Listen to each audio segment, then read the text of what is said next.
Part 6. Listening to Viewpoints. You will hear a report once. It is about 3 minutes long. After the audio, 6 questions will appear. Choose the best answer for each question from the drop-down menu.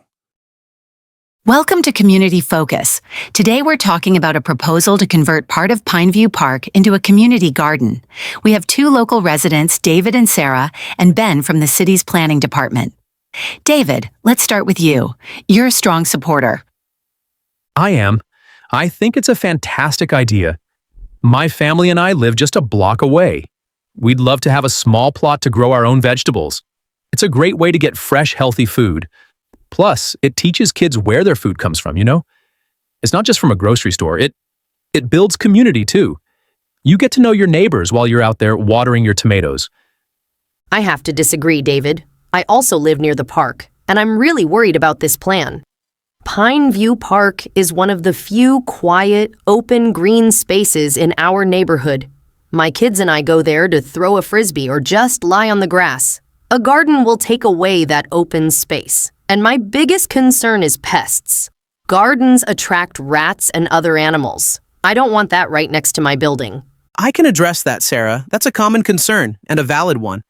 The city has a plan to mitigate any pest issues. We require sealed compost bins, and our parks department would work with the gardeners on best practices.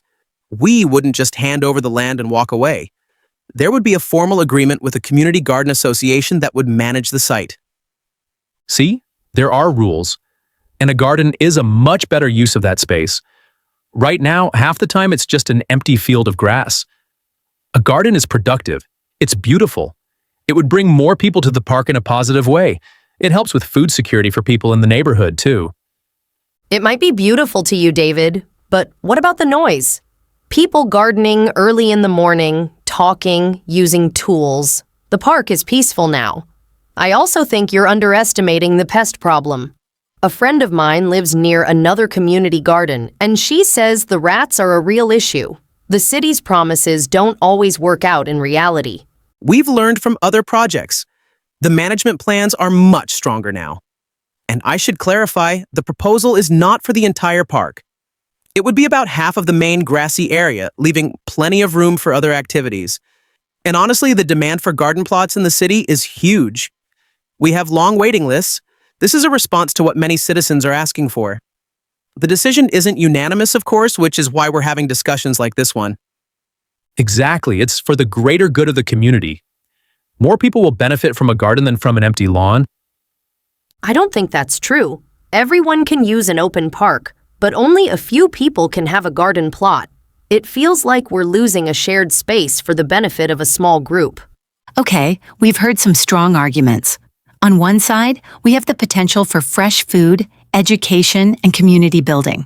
On the other, concerns about losing recreational space, noise, and pests. Thank you all for sharing your perspectives today.